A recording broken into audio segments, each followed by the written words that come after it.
Next question पढ़ते हैं आगे। Using divisibility test determine which of the following numbers are divisible by 6।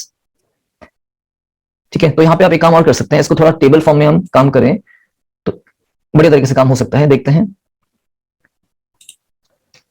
देखो 6 के लिए मैंने आपको बता रखा था कि क्या करना है आप लोगों ने। 6 के लिए आप करते हैं 3 की डिविजिबिलिटी चेक और 2 की डिविजिबिलिटी चेक। अगर कोई नंबर 3 से डिवाइड हो रहा है और 2 से डिवाइड हो रहा है तो वो 6 से डिवाइड हो जाएगा। तो आपको इसको टेबल फॉर्म में भी आप सॉल्व करके बता सकते हैं। ठीक है, हम 2 से भी चेक करेंगे इसको, हम 3 से चेक करेंगे इसको, और अगर दोनों से ही जाएगा तो ये 6 से भी जाएगा। लेट्स सी कैसे।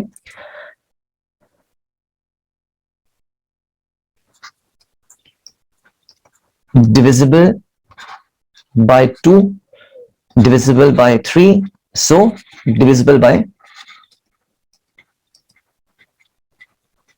6. Let's check it.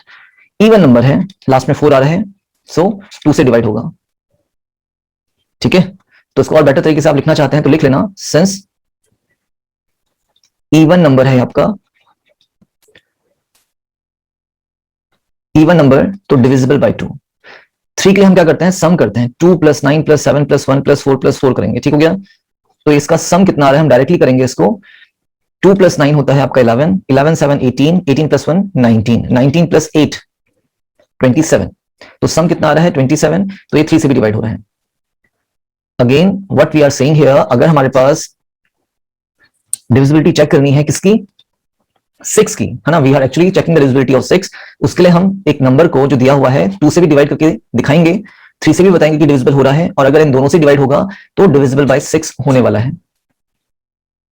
Similarly even number है, 2 से डिवाइड होगा, सम करके देखेंगे। हाँ, लिख लेना यहां पे आप लोग, इवन नंबर है सो डिविजिबल बाय 2 हो रहा है। टिक का मतलब है yes it is being divisible by 2। ठीक है, it is understood, no problem in that. Sum करेंगे हम लोग इसका,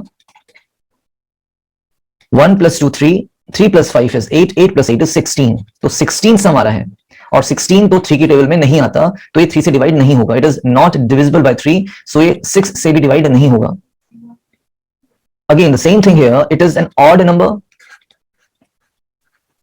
तो 2 से तो डिवाइड होना ही नहीं है इसको, तो हम यहाँ पे 3 से भी चेक नहीं करेंगे कि डिवाइड हो रहा है या नहीं हो रहा है, बिकॉज दोनों से ही डिवाइड होता तो हम बोलते 6 से डिवाइड होता, तो ये 6 से डिवाइड नहीं होगा। Very easy thing, odd number है, 2 से डिवाइड नहीं हुआ, तो अगर 2 से ही डिवाइड नहीं होना है इसमें, तो ये 6 से भी डिवाइड नहीं होगा। Again there is an odd number, नहीं होगा 2 से डिवाइड, तो हमें 3 से चेक करने की जरूरत ही नहीं है इसको, 6 से भी डिवाइड नहीं होगा। इवन नंबर आ गया तो 2 से डिवाइड हो रहा है, यस इवन नंबर है, डिविजिबल बाय 2 होगा ये आपका। अब आपको चेक करना है कि इसका सम कितना आ रहा है, देख लेते हैं। 9 + 1 10, 10 + 3 is 13, 13 and 5 18, 19 20।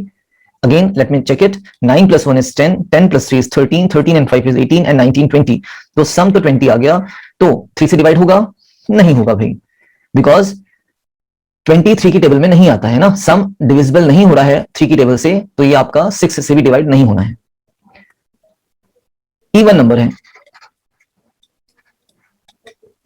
4 + 3 is 7, 7 8 15, 15 5 20, 27 is 27, तो सम कितना आ गया 27। और यस 27 क्या होता है, 3 से डिवाइड होता है। इवन नंबर था, 2 से भी डिवाइड हो रहा है, 27 सम आ रहा है मतलब 3 से भी डिवाइड होगा, तो ये आपका 6 से भी डिवाइड होगा।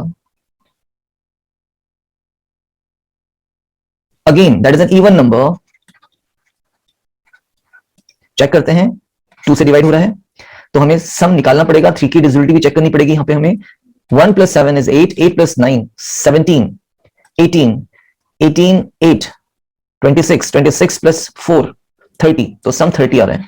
तो अगर सम 30 आ रहा है मतलब ये 3 से भी डिवाइड हो रहा होगा, और अगर ऐसी कहानी हो रही है कि भाई 2 से भी डिवाइड हो रहा है 3 से भी हो रहा है, तो ये आपका 6 से भी डिवाइड होगा। ऑड नंबर है, ऑड नंबर कहने का मतलब 2 से डिवाइड नहीं होगा, 3 से चेक करने की जरूरत है नहीं आपको, क्योंकि ये 6 से भी डिवाइड होने वाला नहीं है। आई होप क्लियर होगा आप लोगों को हम किस तरीके से इसको वर्क कर रहे हैं। आई जे आप खुद करने वाले हैं, इसी टेबल को कंटिन्यू करना, और आई और जे आप डू बाय योरसेल्फ, डीवाईएस खुद करने वाले हैं। ठीक है, हमने देख तो लिया कि भाई डिविजिबिलिटी ऑफ 6 होती क्या है, एक बार इसको स्टेटमेंट फॉर्म में भी लिख देते हैं। If a number is divisible by both 2 and 3, both 2 and 3, if a number is divisible by both 2 and 3, then the will be divisible by 6। ठीक है, तो ये स्टेटमेंट है, लास्ट में इसको भी ऐड कर दीजिएगा।